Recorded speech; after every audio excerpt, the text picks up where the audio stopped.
Welcome to the Startup Grind. Chrys Bader hails from the Boston area, attended Boston University. He's a Y Combinator alumni. He's a multi-time founder. He's was it Google? Was it YouTube? His current startup, Secret, which helps people share secrets anonymously, is one of the hottest social apps in the world. They have recently raised $10 million in funding from people like Google Ventures, Kleiner Perkins, and many others. Let's give a big round of applause for Chrys. Here we go.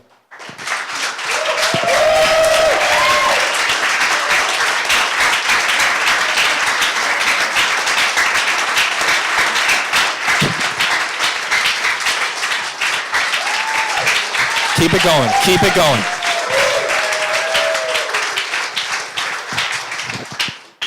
Should be good.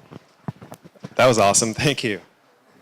It's the long walk of shame from the back of the room. So, Yes. Well, thanks for being here. Thanks for having me. Tell us what's going on tonight at 10 o'clock. What is happening in your world? It sounds exciting. Well, fortunately, we already have all our ducks in a row. So it's a matter of just flipping a switch and posting a blog post, and then the press embargo just goes. So everything is done. I don't actually have to do much more. Yeah. But there's got to be some anticipation, right? There's whenever you flip that switch, I mean, you hope everything works great, but Yeah, well, honestly, we were supposed to launch on Monday, but we kind of messed something up, and that's why. Do you want to share that or what it was? Basically, you have to understand Apple's review process, and there's no silver bullet, and you can't always guarantee when they're going to approve the app. So don't tell press when the app is launching before you actually know that it's approved. Yeah, we were a little ambitious, but fortunately, we were able to pivot and change the story to Secret is coming this week as opposed to today. Smooth. And we managed to get another press cycle out of it, so it actually ended up being a good thing. Awesome. Well, tell us a little bit about, like to just get to know you briefly. Tell us about where you grew up, what your mom and dad did for work. Tell us a little bit about yourself. Sure. I grew up in a town called Newton, Massachusetts, which is right outside of Boston. There, you might know it. There's Harvard and MIT is right nearby. My parents actually came from Europe. My dad's from Belgium, and my mom was actually born and grew up in Algeria, and then traveled around the world before she finally moved out here. And I was born in Boston, but actually I was conceived in Chicago. That's good to know. So when I visited Chicago, I thought it was kind of fascinating to know I had been there before, but not really. So that's actually Startup Grind first. I've never heard where someone was actually conceived. So add it to the list. That's pretty cool. Yeah, add it to the list. It's an exclusive. So my dad's a chef, an executive chef. He was cooking since he was 15, and my mom helps manage gifts at Boston University. And my dad always told me, "Son, never become a chef." And so as compelling as it was, because he gets up at 5 and he gets home at midnight. So that didn't sound very. Actually, I do the same thing now. So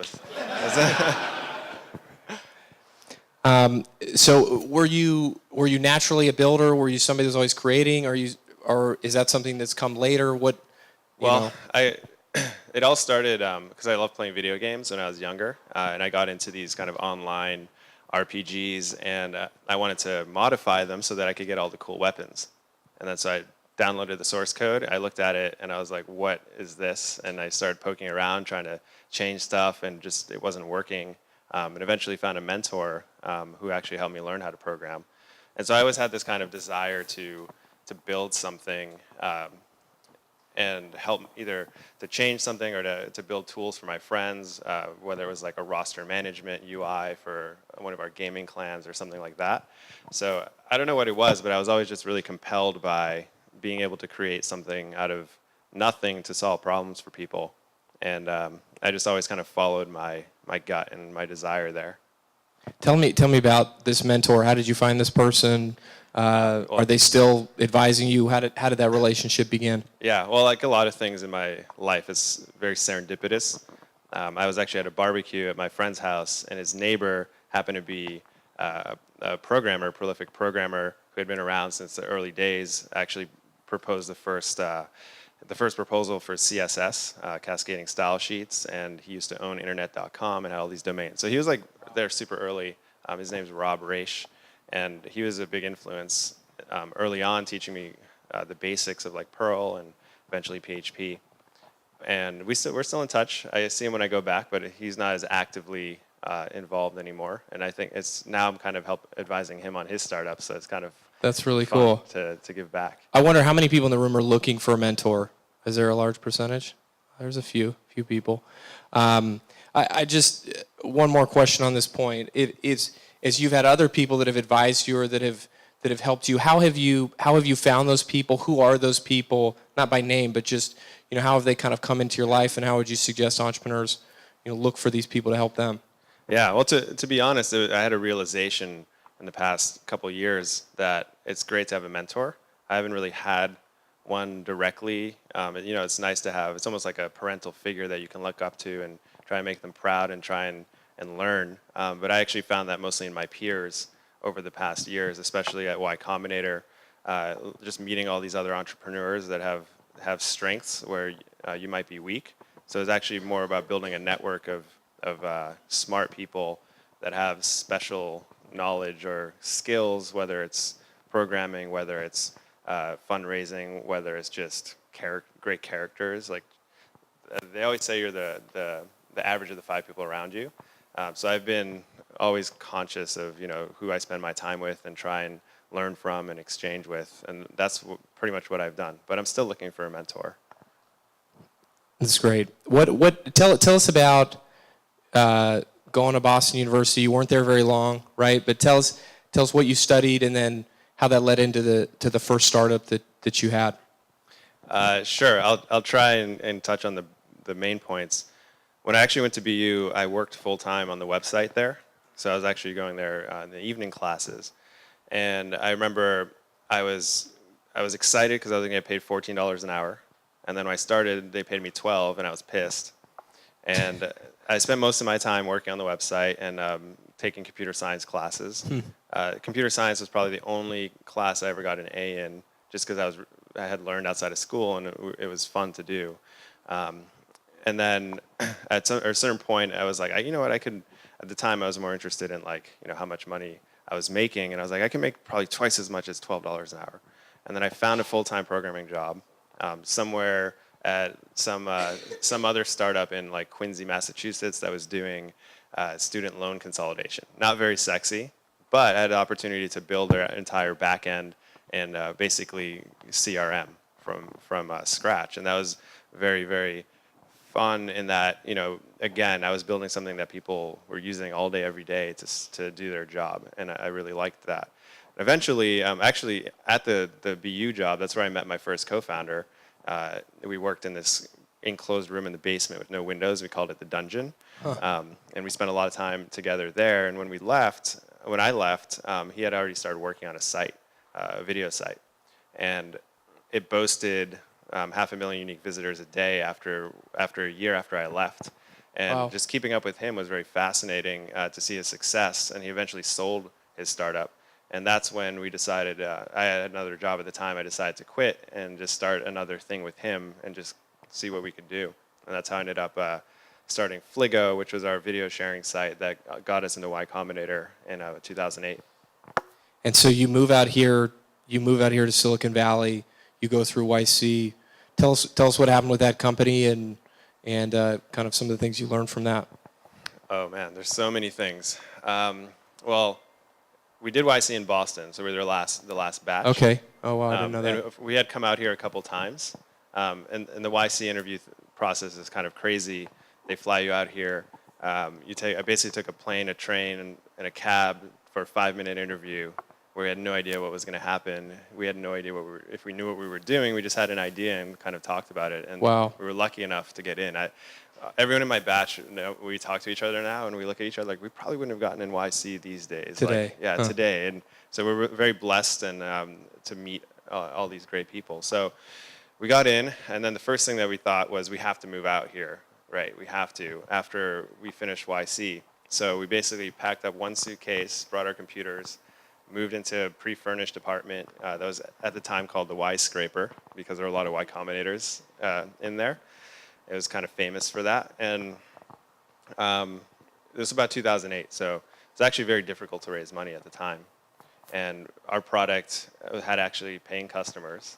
And describe what the product was exactly? So basically, it was it ended up morphing into a create your own YouTube. Okay. So I don't know if anybody remembers Ning, where you could create your own community. Sure. We did that, but for video sites. Okay. So you could sign up. You could pay $10 a month, $90 a month for different tiers of service. And we had a good paying customer base, and we went around trying to raise money. Again, very green, not knowing what we were doing, meeting with all these people we'd never met before.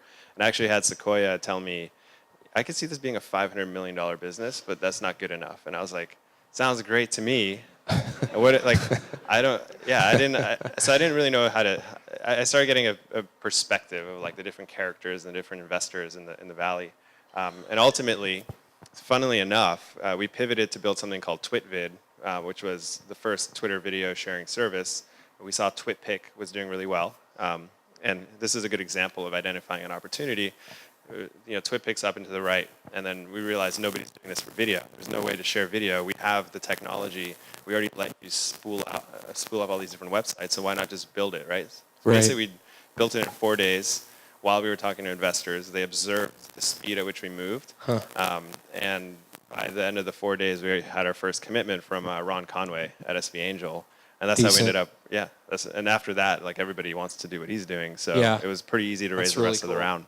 So that was the first inlet into fundraising for us. And ironically, there was no business model. They never asked us, right? And I found, especially with our recent round with Secret, like investors are also very emotional and react to products the way that people do. And they get excited about it, and they might not look at it as critically from a business perspective because they're just sheerly excited. What led to? I mean, I'm sure there's a number of things, but as you look back, it didn't become a $500 million company. What failures did you have or mistakes did you guys make that if you were where you are today that you wouldn't repeat? What user error did you guys have at the team level or at the product level that we could learn from? Sure. So I'll tell you some of the key parts of the story. We had a lot of obstacles. The first one being when we launched TwitVid, we didn't own the .com. We had twitvid.io, and we were the first to launch, and we were out for a month, and someone else had bought twitvid.com because we hadn't closed our fundraising, and we couldn't afford the $50 or $50,000 price point. Wow. That was being quoted to us. So we're like, and then we saw someone else bought it, and we're like, what is happening? And then a month later, they launched the same exact site.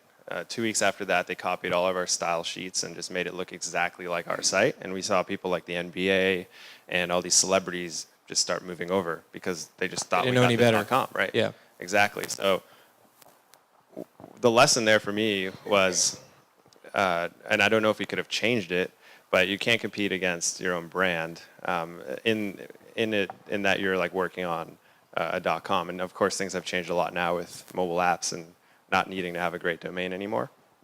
So that forced us to rebrand. We rebranded to vid.ly, Vidly. We retained some of our celebrities. My favorite one was Schwarzenegger, and when he brandished a huge knife in one of his videos, and it spread across the whole world. That was pretty awesome. But we ended up having to compete against an our own advisor faction. or anything, or I wish. No, I still haven't had the chance. he might to be meet good him. On Secret too. He's probably got a lot of things to talk about. Yeah, I think he should have used that for some things that he might have said on Vidly. So competing against your own traction is very hard, and we saw that the resources that they had really gave them a leg up. Because during that race, remember, if you guys remember TweetDeck and Tweety and all of those clients, they made deals with people like TwitPic and TwitVid to actually be the default service provider. Yeah. Right? And they charge up to $50,000 too, like TweetDeck, for example, to be the first the first option when you want to upload a video. Yeah. So the lesson there was that resources can matter in certain situations. So when you're raising money, think about that. Think about what other leverage it can buy you in growing your company. Because not everything, like, it is okay to pay for certain things strategically sometimes. And I feel like in YC we learned about like being super scrappy. But I think there are definitely exceptions that can lead to positioning yourself better in the market. So after we decided. So while we were doing Vidly, we realized there was an opportunity in mobile. We had started building the mobile video uploader on the iPhone, so you could just upload directly to Twitter through this app. And while we were doing that, we started to realize that there's all these photos and videos that are just kind of buried on your phone, and that they're not getting out. You're not sharing them. They're just kind of wasting away in your camera roll. So we wanted to make it easier for you to share those moments with your friends and build a basically photo and video social network that was mobile only. So we experimented and built something called Treehouse, built a prototype. And at the time, it was exciting because I had never done iPhone programming, and I just picked up 2 books, and I was like, this is my job to read these books. And I've never been this motivated by books before, like reading textbooks essentially, and I spent a week. And then we built a prototype, and our friends loved it. Huh. And when you see that, when you give your friends that product, and then they honestly look at you and tell you that it's magical, it's one of the most motivating moments that you can have. So we built it out. We decided to shut down Vidly, and then we launched Treehouse. And 6 months later, Instagram came out. And I recently spoke to Kevin, and he definitely remembered us and said that you guys were an inspiration for a lot of the things we did. Oh, that's thoughtful of him. Yeah, I was like, thank you again. Right. So close again. So since then, he's like, let me buy you dinner or something. Yeah, he was nice enough to chat with us on the phone. Jeez. No, he's great. He's great. Yeah. But we ended up having Instagram and Path come out around the same time, and we had the whole idea was kind of sharing photos privately, right? And there's another thing there is those fundamental decisions that you have to make when you're building a social network about how people connect. And at the time, the known models were basically bidirectional. So it's like I give you a friend request, you have to accept. There's a follow model, right? Asynchronous. Right. So I follow you, and maybe you'll follow me back, but it doesn't matter. And we had to, and then there's groups too. Like, so you create like a preset group, like, and you invite 5 people, and that's your channel. So we had to decide between those 3 models, and we went with bidirectional. And I think that ultimately felt like it was a mistake because, and it could just be our reaction to Instagram. Yeah. Just how easy it was for them to get their content out there, pushing it out to other social networks like Facebook and Twitter was huge for them, right? That was their user acquisition model. They had no paid marketing. They didn't have to do anything. Yeah. Whereas we were insular and we were behind a walled garden, which made it a lot harder for us. Yeah. So that was a lesson that when building Secret, took that back, remembered that dearly, and made sure to make a decision that would allow for the least friction in building your network. Tell us about. Let's talk about Secret. So tell us about where the original idea came from. When you start working on it, you Treehouse was acquired by Google, if I have that right. Yeah, that's right. Yeah, so it gets acquired by Google. You go to work at Google as a product manager. You worked on the YouTube product as well. And then when did kind of Secret come into play? Sure. So first, when I came to Google, I built something called Photovine, which is another photo sharing app, which was remarkably successful until it was shut down for political reasons internally. This was part of the Slide team, this is part that of right? Slide AU. Yeah. Yes. So there were a lot of great lessons there. So essentially, after that, I floated around and ended up at Google+. Actually, on YouTube, I worked on Google+ integration. I apologize for that. That was a long time ago, and they finally launched it. But there was so much complexity in everything that was being done, and just what I love to do is make things simple and distill them down into something that you can just pick up and understand. So I dealt with a lot of that at Google+, which eventually led me to leave. And while I was there, I met this guy, David Baitau, who's now my co-founder, and we worked on the profiles and pages team together. And the way that it all came together was, after I left, I knew I wanted to do something again. So I went around and I met with everybody that I knew, he was on that tour, and he showed me this little app that he was building. It was basically something you could send any email address a message. At the time, it was called Whisperly. So you'd get a little message in your inbox that said somebody whispered something to you. And when you open it, all you just see is this text, and that's it. And I thought there was something really, when he told me about it, I was like, I don't know. What was he using it for? He was building it to give feedback to his other coworkers at the time. Oh, without them knowing who it was from. Right. It was like a constructive way to give feedback, I suppose. It's kind of a cool idea, actually. Yeah, I think there are some apps now that have. Is that right? That are launching that in the business place. Yeah. Right. So he showed me that, and then I was moved when I opened the message because there's something special about just reading the words and knowing that it came from somebody that you know, but like all you can focus on is exactly what is being said, and that turned out to be very interesting. And we built out this whole app that lets you send a message to anyone so we built it on the iPhone. Yeah. Like, so use your address book, send a message to anyone in your address book, anonymously. And was this just like a prototype? Did you, were you just like kind of doing it for fun? Were you showing it to friends? Were you? Exactly. It was just for fun. It was just for fun. Yeah. Like my girlfriend here was very kind to help us test it. And we had a lot of fun. Just sending messages back and forth, like kind of knowing who the pool of people were.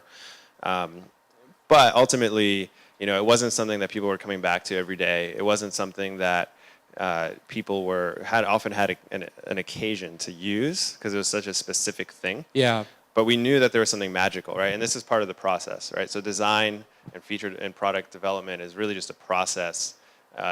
It's very rarely that you're going to come in and say, like, Veni Vidi Vici, like, here is exactly what I'm going to build, and I know it's going to work. Like, that is a crap shot, right? Like, Instagram wasn't built that way. Facebook evolved into something, right? So you're always kind of collecting insights. And the insight from that project was that people loved to receive and send these messages. They liked the experience. They liked the simplicity of it. So I took those kind of three things and I put them as, like, what if we just keep this as the core? What else can we build using those core principles? And then we decided on a walk through South Park in Soma, we just got this, which is the same place that apparently Jack thought of the idea for Twitter. It just came to us, like, what if you just broadcast to all of your friends instead? Then you always have a stream to come back to and see what everyone's saying. You'll be able to not have to worry about picking a specific person, but just get your thought out there and know that it goes out to your network of people that you know. And then the second question was, how do we build a network? And immediately I started thinking about Treehouse and how we made that mistake. And I got kind of nervous, and I was like, I know this is a big decision. And it's kind of weird to follow people on an anonymous network because then you kind of know who's there. And then we're like, what if you just use your address book and just immediately you sign up? You don't have to follow anybody. People are tired of signing up for social apps and building new networks. Sure. And they're also kind of hesitant and, like, tired of connecting with Facebook, and, like, they feel kind of apprehensive. So what if we just say, give us access to your contacts, we'll do the rest, right? And that essentially was how the secret was born in South Park that day. And then we had built that in 2 days. We had that prototype. And in fact, we had been talking to investors about the original version of Secret, which ended up being, we ended up getting turned down for. So we had one investor who was kind of interested. He's like, oh, if you change the idea. So we went back to him and said, here's this idea. And he immediately was like, I love this. Gave us a term sheet, which was the worst term sheet I've ever seen. So we ended up talking to our friends at Gary Tan at Y Combinator, and Alexis Ohanian, right? And they loved it, so they ended up leading the round, and we raised a small seed round about 1.4 million. But you didn't do Y Combinator again. No. Yeah. I think Y Combinator is, people ask why, and I think it's great, but we don't. It's mainly for the network. Yeah. And we have a great network here now. After being here for 5 years. Yeah. Google and Startup World has been very helpful.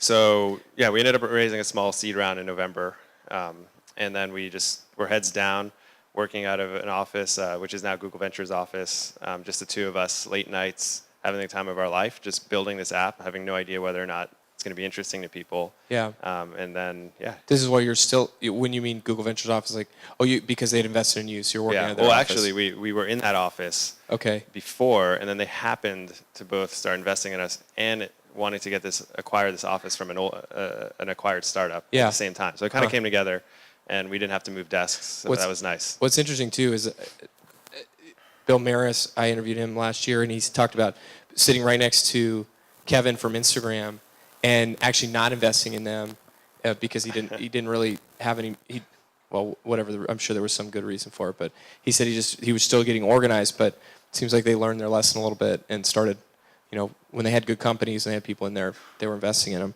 Tell me about, like, in terms of getting that customer feedback, it sounds like as you were building this prototype and kind of just starting, you were just talking to friends. It wasn't like, doesn't sound like you went out and were like taking surveys or, I mean, was it just very informal, or was it just kind of intuition? I mean, how were you getting the right feedback to decide which features do we pivot onto and which do we get rid of and what do we do?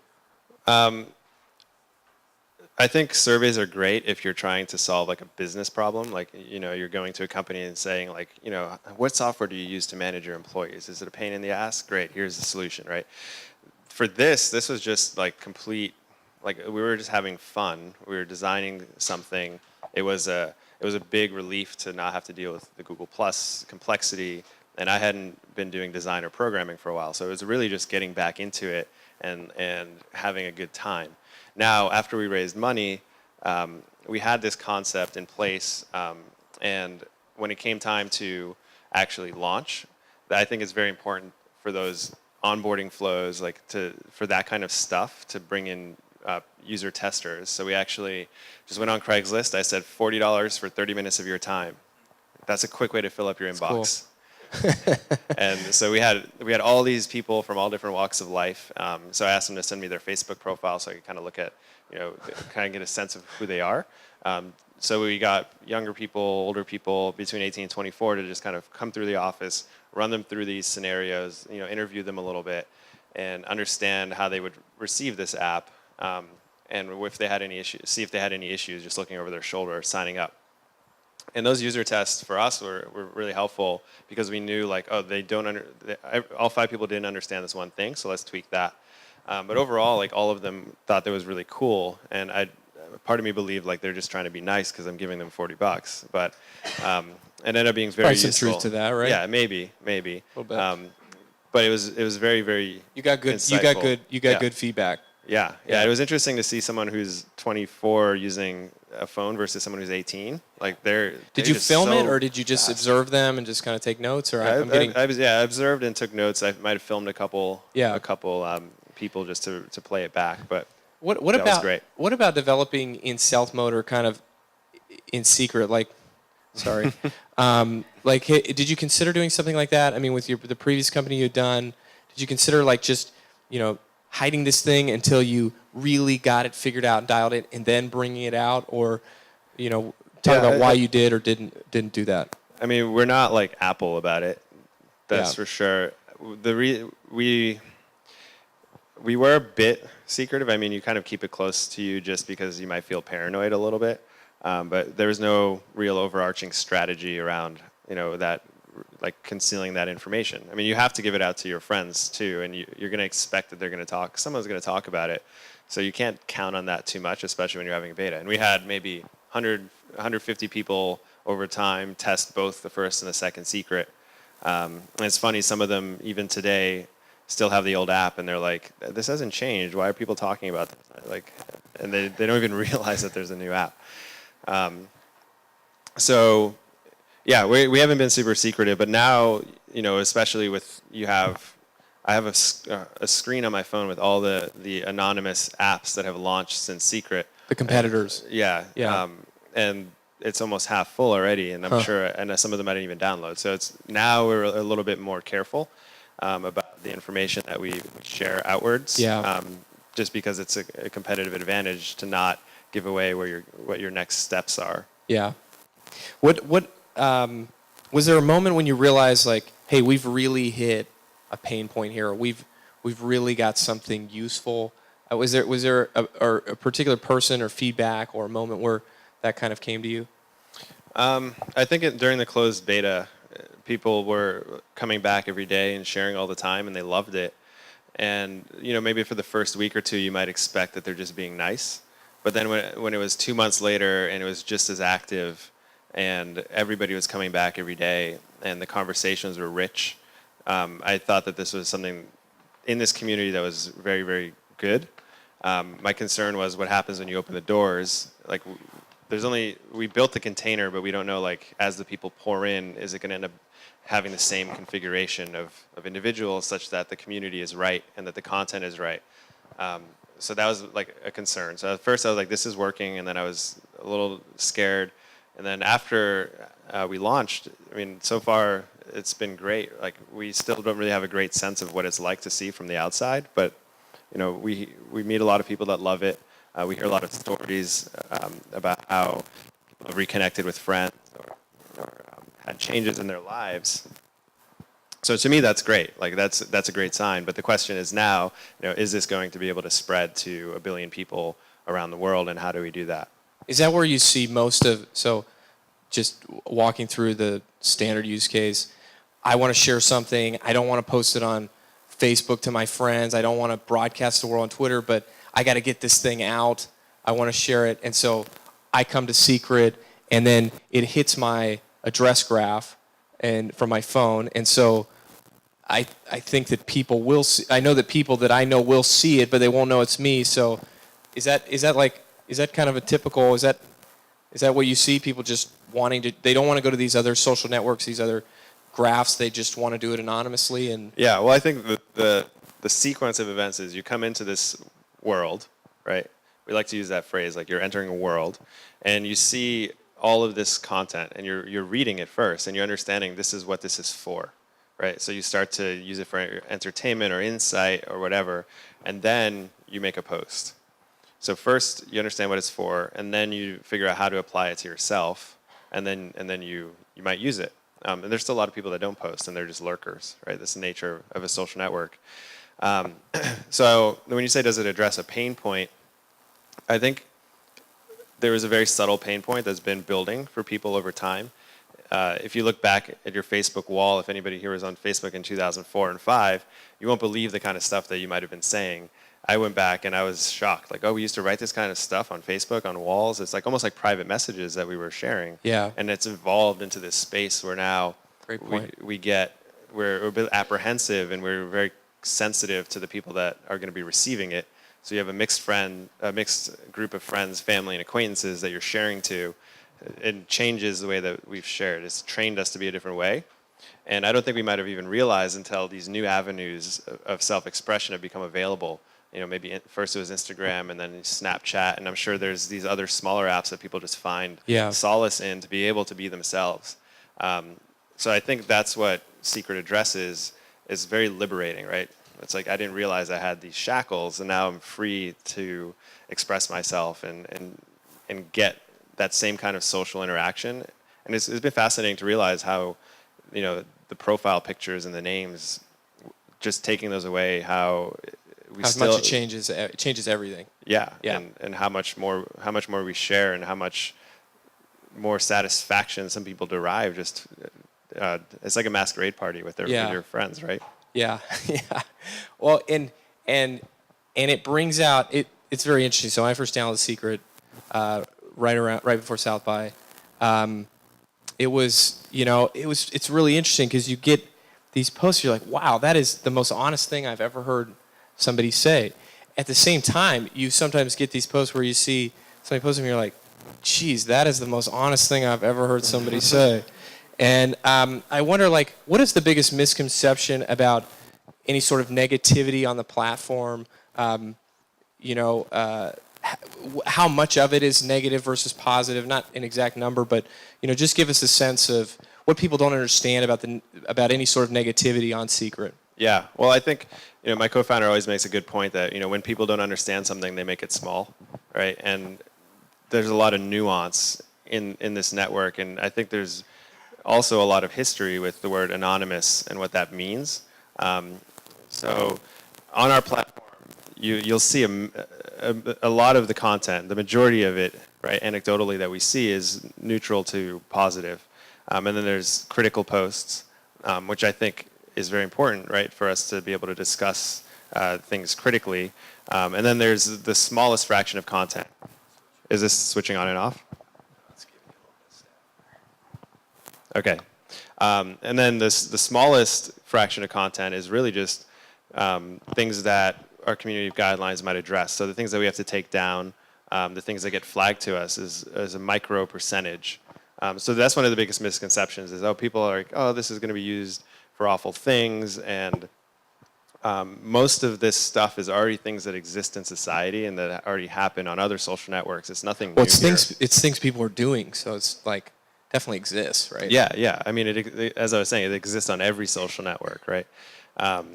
You should see the way the kids use Snapchat, right? It's not something that's uncommon, but it's something that we take very seriously and that we're not naive about. Yeah. Again, taking another lesson from Treehouse. So when we launched Treehouse, it was friends only, and we wanted to get a little bit more activity, so we decided to create a public feed. Yeah. Where it just pulled in everything that everyone was posting.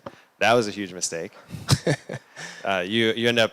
We learned quickly about moderation and how you need to be able to. It's a good way to curate the moderate, content. though, probably, right? Well, it forces you to do that, right? Yeah. So with Secret, we've been very, very careful and thorough and meticulous about defining our policies. We have a community team, right? One of our first hires was a community manager because we knew how important that was. And now we're working with experts around policies and teenagers and stuff like that to make sure that we have everything in place such that we have a defensible position that we can enforce, that we believe in, and that's in line with our values. So fortunately, the moderation policies aren't something that we have to enforce as much as you might think. And the misconception really is just that anonymous doesn't mean people are just going to be bad. It's not like it degrades. And the most important thing to note with Secret is that it begins with your friends. It's not an anonymous forum, right? It's not just some strangers getting together in a room, because that can degrade pretty quickly, as we've seen on the internet, although there are some positive forums. But having that constraint to your social group, the social norms of your community does transpose. Yeah, so if you get a secret that concerns you, maybe you should look at yourself. Like, it's your friend, so it's probably reflective of you a little bit. Well, so for all those people, if you get a weird secret, someone you're the weird one. Someone came up to me earlier and said that his friends were boring on Secret, and I'm sorry about that. But yeah, people like journalists too will log in and say like, oh, all these people are snarky, and I'm like, well, those are probably all the other journalists that are in your address book. Well, the one thing too about Secret that is fascinating to me is that I've been in the Valley for 9 years, and there are very few apps or products that people love or they hate. And you always hear, this is like a great indicator. This is something, if you have a social product, you dream of something like this, because all the great social products had this element of, they had the people that just loved it, they couldn't get enough, and the people that just went out of their way to just bash it. Yeah. And so Secret seems to have had that from the very, very beginning. And I don't know, it's a great indicator for you. Well, yeah, and we deal with that. I mean, we have people that love it and people that hate it. We do see people convert from haters into people that love it. Like we see a lot of those kind of epiphanies. They have those moments. And the thing that really keeps us going and gives us hope and belief that this is going to be a great thing is all the negativity that you might see.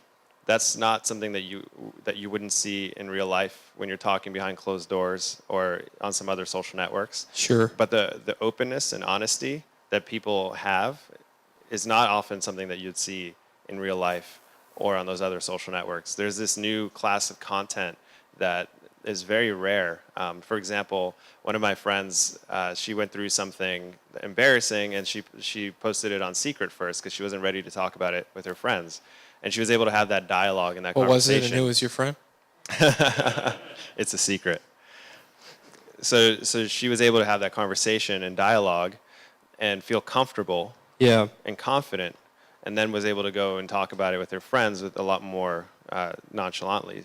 So that kind of stuff is something that is very interesting and valuable that you don't see anywhere else. And those are the things that are going to make Secret successful if it hopefully will be. Some interesting stats that you guys just released. People are logging in 9 to 10 times a day. 75% of people who have friends on the network come back every week. If they participate in a conversation, 90% of those people will come back. Where were the numbers at the beginning? Like, how much have you optimized those, or was it that insane right from the very beginning? Yeah. And in the beta was the control group, like the retention engagement on the beta was almost 100%. Wow. So this isn't too far of a departure. Now, granted, to be fair, people that come in that don't have friends, there's a lot of work to do there to get them to bring their friends on board. But when they do, it's very, very powerful. And the thing to note there is people always ask us, like, how many, do you have 1 million users?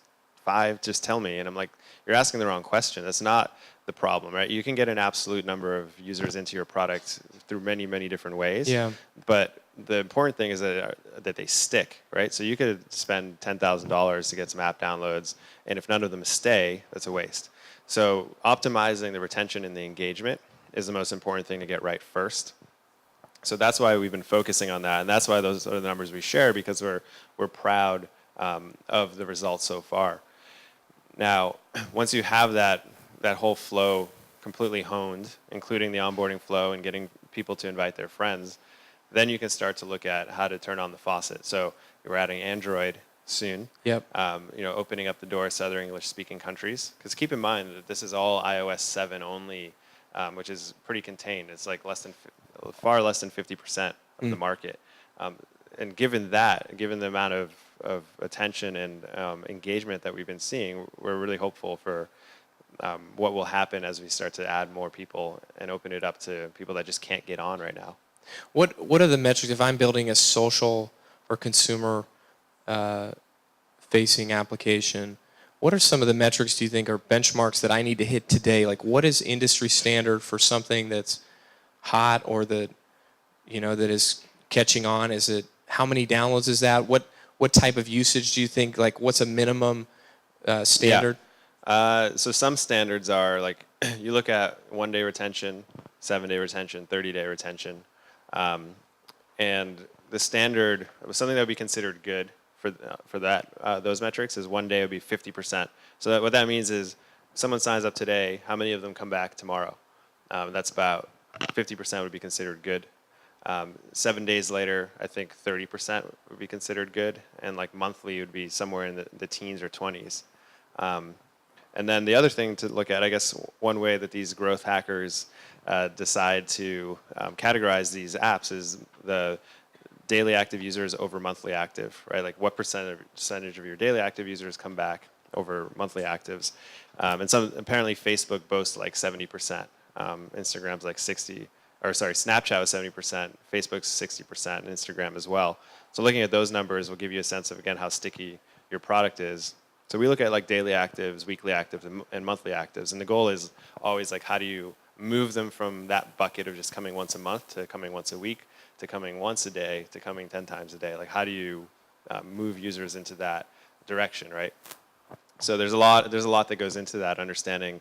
You have to observe like the users that are coming back every day. What is their main kind of source of engagement? So we see it's conversations on Secret. So how do we get people into more conversations? How many people are engaged via push notifications? How do we get people to turn it on more, right? So you're like finding all those dials and those knobs to turn in the right place. So first you have to understand what's working before you can address the users that aren't in that state and understanding why they aren't in that state. What is the we're going to take questions from the audience here in just a second. What does the future look like for Secret? Where does it go in the next few years? What does it look like 5-10 years from now? That's a good question. Well, the only thing that I could hope is that a year from now it's in everybody's pocket. I think we see a clear path into how something like this can become a new class of communication. You see Facebook and Twitter are very public and open, whereas there's this whole layer of communication that never happens, or things that are left unsaid things that get typed into a status update but then deleted and never posted. There's just so much of that. So we try and get as close to that initial intent to communicate.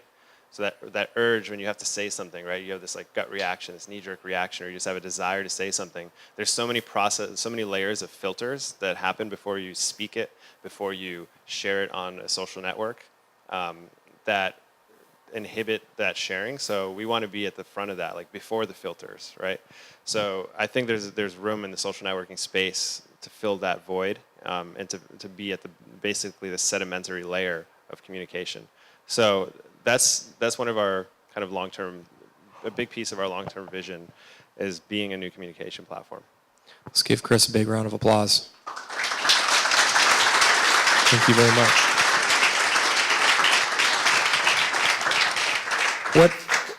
Anybody have any questions? Go ahead and raise your hand and I will run the mic out to you. Yeah, Dave, go ahead. Hi. What value did your venture partners, Google Ventures, Kleiner, add other than money for you guys since you've raised from them? That's a good question. So you asked what value our investors add other than money. Money was actually the commodity in this case, and we actually had so much interest that it was terrifying, and we didn't know who to trust. So we ended up going with people that we knew and people that we've worked with before, or people that were highly recommended by those people.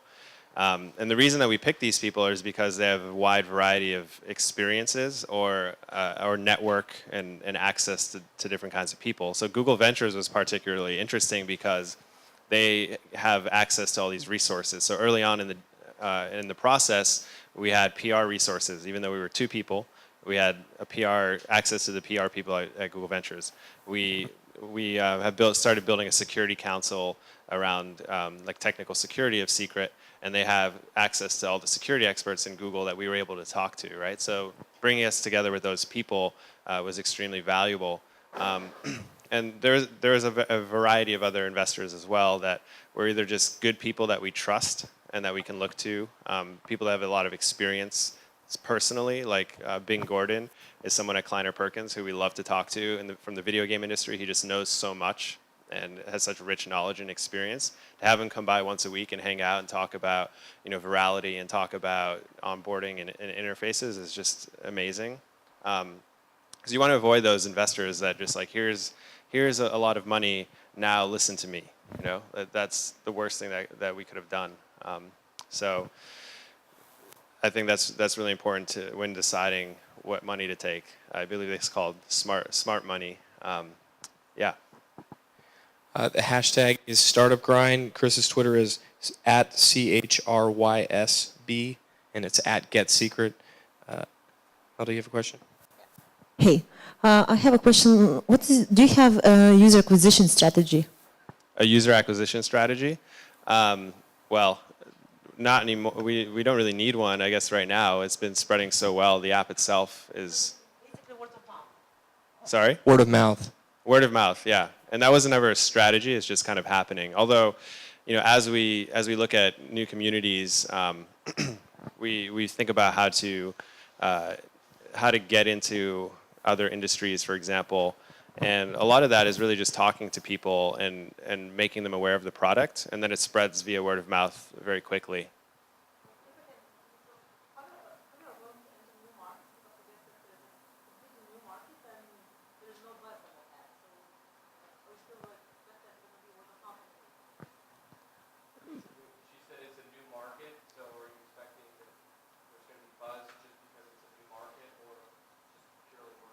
Well, it varies. Like, we're launching in the UK, and so after we launched, in the US, we had a lot of media that reached out to us and was interested in writing about Secret, and we said, we'll let you know. So now that when we launch in the UK, we already have all these people anticipating the launch. We've built up our following on Twitter and other social media platforms. So the anticipation is high there. So it made sense to us to open the doors there first, since we'd have all of this communication outward to the UK from people and from the press. Hi. Hi. So I only get one question, so I'm going to make this count. Yes, it's not that one, don't worry. Okay. Working in mobile security software, I think one of the biggest questions that people are really interested in about Secret particularly is how do you keep that security in secret to make the whole anonymous thing work? Yes. So to be clear, anonymous doesn't mean untraceable. And whether it's our platform or whether it's any platform, if the government really wants to know who did something, unless you're like using Tor and all this crazy technology, they'll be able to figure that out. So we don't promote Secret as a place to do anything illegal that you don't want to be arrested for, right? This is something that the promise of Secret is that you will be anonymous in the app. And anonymous literally by definition means without a name. And that's the promise in the app. Now, that being said, we do take it very seriously in terms of our system. And if anybody's particularly interested, you can go to our blog. There's a post called Demystifying Secret, where my co-founder who built the whole back end goes into great detail about how we do that. So we do take a lot of measures. Everything's very encrypted, both over SSL, and we encrypt the payload before it goes out. It's very, very hard for somebody to go figure it out. But as any security expert would know, nothing is impossible, right?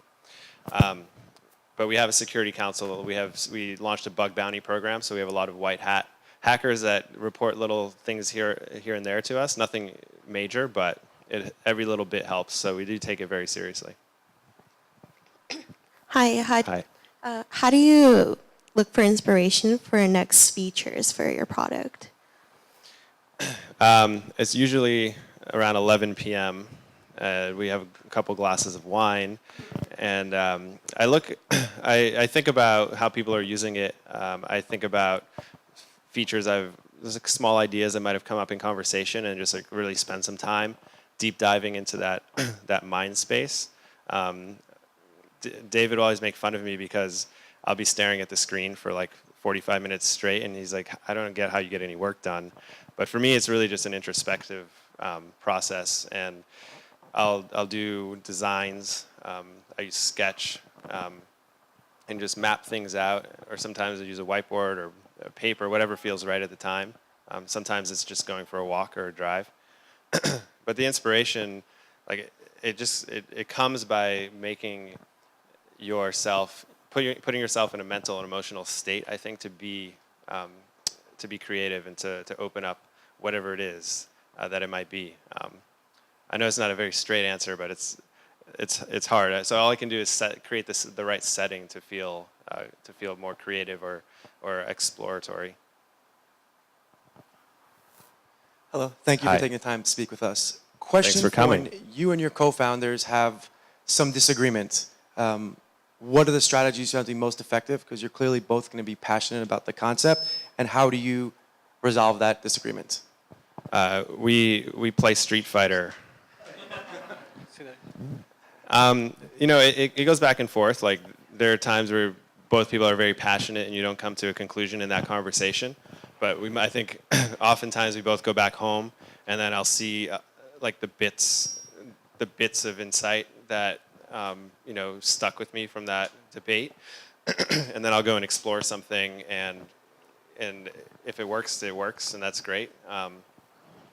But yeah, there's no real kind of decision-making framework or anything yet. We just kind of respect each other, and we both hear each other's kind of perspectives. And it's actually been a lot of times like the merge of those two things that have led to some of the great things that have come out of Secret so far.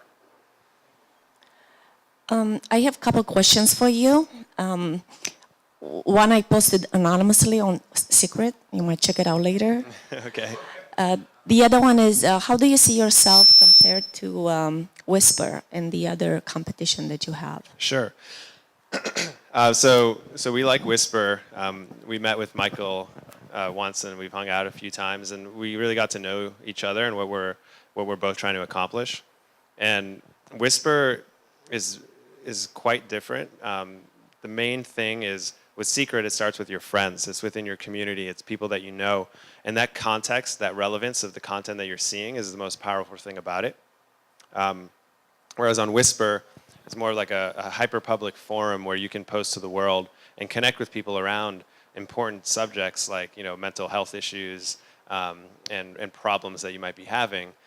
Now, it's not that that doesn't happen on secret, but I think those two value propositions are independently incredibly valuable and can coexist. And I think it's important for both of our companies to be involved with each other as much as possible, because we're both carving out a new space that people have a lot of questions and doubts about. So we actually see them, in certain lights as allies. And we've learned a lot about what they've done with nonprofits and learning about how they do their moderation. And that's been very valuable to us. But ultimately, in terms of the product, it's different because Secret starts with friends and Whisper starts with strangers. Hi, I have a quick question. When you are at a very early stage in development, how you pick and choose a launch date, given that it might be several months down the line? We never pick a launch date that's several months down the line. I think for us, if we do that, we're doing something wrong. So you got to move. You have to have closer targets. Something like 2 months is very difficult. Now, you might have a launch date, like, okay, we're going to launch sometime in January, but leading up until that, you better have some clear milestones and like, okay, we're going to finish the compose feature, here's the stream. Now we have these micro milestones. Picking a launch date for us is essentially like, getting an estimate of how much work needs to be done, scoping the project properly so you're not doing too much at once. And getting out there as soon as possible, because you want to fail fast. You don't want to spend too many resources on something you don't know is going to work. So it's a combination of scope, feature set, and the amount of resources that you want to spend towards a certain milestone. We're going to try and do 3 more really, really quick, and then we're going to let Chrys get out of here. So I got a pretty quick question. Were you guys impacted by Heartbleed? No. Good answer. Okay. Go ahead. Hi there. Hi. What are some of the actions that you took to seed the content and seed the community initially? Well, fortunately, we had a closed beta where we had all of our friends posting stuff. And even in that group, we were still featuring content. So we were fortunate that that initial community had a lot of good and interesting stuff to say. But I will say, like for the United Kingdom, as we launched, that was one of the things was we can't just show them stuff from the United States because they're going to be like, oh, U.S. again, only thinking about themselves. So we were very careful about getting some people on and seeding content in the United Kingdom early on. So that's probably a strategy we'll continue to do, because as these new communities come on, again, the relevance is extremely important when you come into Secret. You need to see things that are, at least, if not from your friends, at least from your city or from your greater community of or country. Hi, I'm Nirmesh. I work at Google. So Chrys, my question to you is about growth. So like Paul Graham and a lot of his essays talks about, how you should have something like a 10% weekly target of growing your users and so forth. Like you mentioned that in the beginning, Secret was more like a fun project you started working on. So like, did you have in the beginning growth targets from the word go, or did you like wait for the app, to get invested in? And then once you knew it was a serious thing, you went after that? Yeah, so when we launched, we actually tried to do it quietly. We just wanted to get more of our friends on it. We wanted to grow thoughtfully. We wanted quality growth. And we put out an article with Recode, which is a brand new blog at the time. And then everything that's happened since then has been pretty much completely out of our control. So we've been fortunate in that sense. So when we think of growth, we've only really started doing that now. And again, that strategy's been around how do we get people that can't get on Secret, that email us all the time, that want to get on, and how do we get them on now? We've been fortunate enough not to encounter stagnation or a big trough of sorrow yet. But when you get into that situation, you got to find those things that are working in your product, figure out how to amplify them, figure out how to get people down that right path to becoming a healthy user, and getting obviously the viral coefficient up above 1, which is every person that comes needs to bring more than one friend with them. Otherwise, your product will inevitably die. It's the way that it works. Every product is always dying. It's always withering away. You're always churning users. So you have to offset that by the number of users coming into your app and to the top of the funnel. So you have a lot of dials that you can turn as you're experiencing your own unique growth patterns on your own products.